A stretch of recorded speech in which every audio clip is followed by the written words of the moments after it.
బండి సంజయ్ ఈటల మధ్య సయోధ్యకు తెలంగాణ బీజేపీ అధిష్టానం రంగంలోకి దిగింది. నేతల మధ్య విభేదాలపై దృష్టి సారించింది. పార్టీ వ్యవహారాల ఇన్ఛార్జ్ అభయ్ పాటిల్ రంగంలోకి దిగారు. బండి సంజయ్ ఈటలతో అభయ్ పాటిల్ భేటీ కానున్నారు.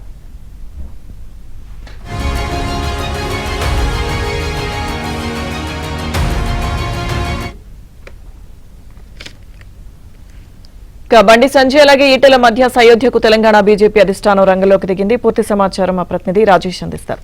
రాజేష్, లక్ష్మీ దుర్గా కాసేపట్లో ఎంపీ లక్ష్మణ్ నార్సింగ్ లోని ఎంపీ లక్ష్మణ్ ఇంట్లో బీజేపీ రాష్ట్ర వ్యవహారాల ఇన్ఛార్జ్ అభయ్ పాటిల్ ఆధ్వర్యంలో ఎంపీ ఈటల రాజేందర్తో పాటు కేంద్ర మంత్రి బండి సంజయ్ల మధ్య సయోధ్యకు సంబంధించిన సమావేశం జరగనుంది. కాసేపు క్రితమే ఈటల రాజేందర్ ఎంపీ లక్ష్మణ్ ఇంటికి చేరుకున్నారు. మరి కాసేపట్లో బండి సంజయ్ కూడా ఇక్కడికి చేరుకునేటువంటి అవకాశం ఉంటుంది.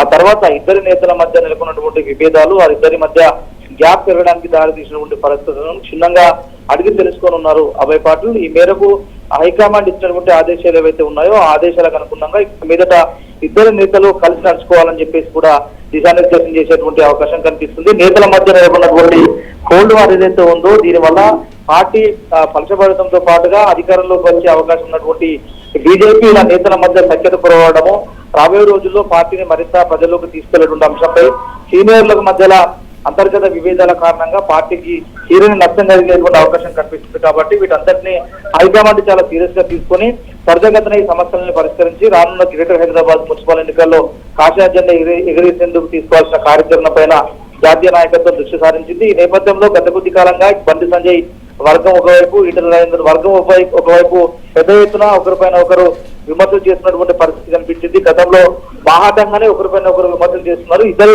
బీసీ సామాజిక వర్గానికి సంబంధించినటువంటి ఆ కీలక నేతలుగా సీనియర్లుగా ఉన్నటువంటి పరిస్థితి ఉన్నప్పటికీ కూడా పార్టీలో అంతర్గతంగా ఇద్దరు నేతల మధ్య సైతం కూరడం లేదు. తద్వారా పార్టీకి తీరని నష్టం కలుగుతుంది. ఇప్పటికే బీజేపీ రెండు వర్గాలుగా చీరిపోయిన అభిప్రాయం అయితే వ్యక్తమవుతుంది. ఒకటి కొత్త నేతలు, మరొకటి పాత నేతలుగా విడిపోయిన పరిస్థితి ఉంది. కాబట్టి ఇప్పటికే పశ్చిమ బెంగాల్ లాంటి రాష్ట్రంలో పవర్ లోకి వచ్చినటువంటి బీజేపీ అదే స్ట్రాటజీని తెలంగాణలో వినియోగించుకుని అధికారులకు వచ్చేందుకు తీసుకోవాల్సిన అంశాలపైన బీజేపీ అధినాయకత్వం దృష్టి సారించింది. ఇప్పటికే వరుసగా కేంద్ర మంత్రులు హైదరాబాద్ కి తిరుగుతున్నారు. కేంద్ర మంత్రి రాజ్నాథ్ సింగ్, అదేవిధంగా జేపీ నడ్డా, అశ్విని వైష్ణవ్ తో పాటుగా ఇప్పటికే 3 రోజుల పర్యటనలో నితిన్ నవీన్ జాతీయ అధ్యక్షుని రాష్ట్ర కార్యవర్గ సమావేశంలో ఒక పూర్తి స్థాయి అల్టిమేటాన్ని ఇప్పటికే పార్టీ నేతలకు, కార్యకర్తలకు, శ్రేణులకు నితిన్ నవీన్ ఇచ్చిన పరిస్థితి కనిపిస్తుంది. ఇదే అంశాన్ని సీరియస్ గా తీసుకొని ఇప్పటికే ఈ నేతల మధ్య కోల్డ్ వార్ ని సరిగ్గా కుదిర్చే అంశంతో పాటుగా ఎమ్మెల్యేలు దాదాపు 8 మంది ఎమ్మెల్యేలు గెలిచారు, 8 మంది ఎంపీలు ఉన్నారు. కాబట్టి రాబోయే రోజుల్లో ఈ అంశాన్ని సీరియస్ గా తీసుకుని ప్రజలకు వెళ్తే బీజేపీ తెలంగాణలో అధికారంలోకి వచ్చే అవకాశం మెండుగా ఉంది. కాబట్టి ఈ అంశాన్ని చాలా సీరియస్ గా తీసుకుని అభయ్ పాటిల్ ద్వారా ఇద్దరు నేతల మధ్య సఖ్యతను కుదిరించి ఇక మీదట పార్టీ బలోపేతం కోసం పనిచేయాలని హైకమాండ్ ఆదేశించింది. దానికి అనుగుణంగా అభయ్ పాటిల్ కాసేపట్లో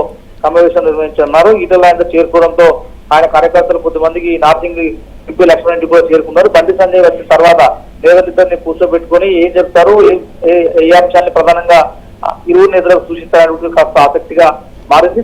తర్వాత నేతలు ఇద్దరు కలిసి వచ్చి ఉమ్మడిగా మీడియా సమావేశం ఏర్పాటు చేసి ఆ పార్టీ శ్రేణులను, పార్టీ నాయకత్వాన్ని ఉద్దేశించి మాట్లాడతారా, కేవలము సమావేశానికి అటెండ్ అయి వెళ్ళిపోతారనేది చూడాల్సిన అంశం.